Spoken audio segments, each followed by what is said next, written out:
Hello guys, welcome back to my channel Sunita Chandra. দেখেছো বন্ধুরা, এত গরম, রান্না করতেই ভালো লাগছে না, পুরো ঘেমে জল বেরোচ্ছে গা দিয়ে।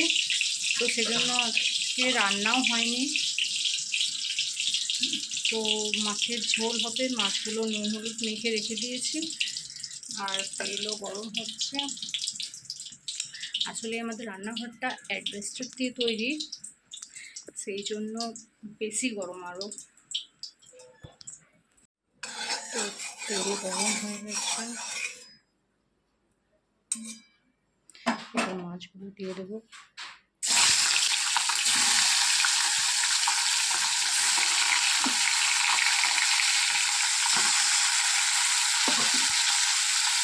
এই দেখো বন্ধুরা, এখন গরমের জ্বালায় বেশি কিছু রান্না করতে পারছি না।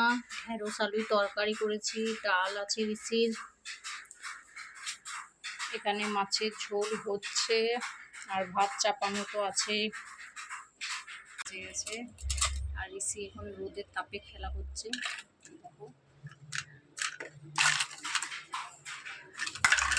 রিসি, হাই করে দাও। ভাই কেমন আছো?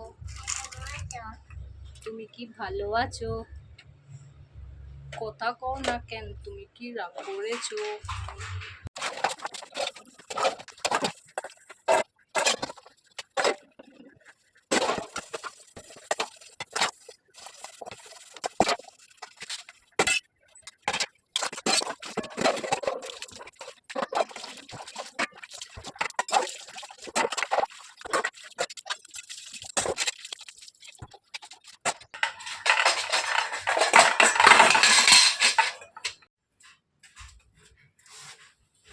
এই দেখো বন্ধুরা, জামাগুলো কালকে কেচেছিলাম, আজকে গোছ করিয়ে রাখি।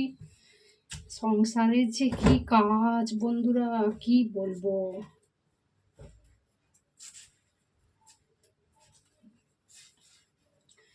তো তোমরা দেখেছো বন্ধুরা, ঋষি নিজেই গেট খুলে বাইরে চলে যাচ্ছে। ঋষি চলে এসো। রাস্তায় জল একটু পড়ে আছে, দেখো কেমন ঝাপাচ্ছে জলে জলে। এই এই এই এই এই এই ঋষি বারটা দেখেছো, কল খুলে পা ধুতে লেগে গেছে, বদমাস ছেলে একটা। যে বন্ধুরা, বিকেল হয়েছে, আমি ঝাড় দিতে ঝাঁটা হাতে চলে এসেছি, ঝাড় দেবো। এই যে এখানে চালের বস্তাটা আনাই আছে, এখনো ঢালা হয়নি চালগুলো। তো তো বন্ধুরা, রাতে আমি কি ডিনার করি তোমরা দেখে নাও। তো ডিনারে আমি খাই 1 পিস রুটি আর বাইরে থেকে কিনে আনা কষা মাংস। এই যে, তো তোমরা কিন্তু বাইরের কেনা মাংস একদম খাবে না, খুব বাজে, খুব ক্ষতিকর, পেটের ক্ষতি গরমে। আমি খেতে পারি, ঠিক আছে, আমার মাংস না খেলেই চলবে না একদমই। আমার চিকেন এতটাই প্রিয় যে প্রত্যেকটা দিন মাংস খেতে হবে।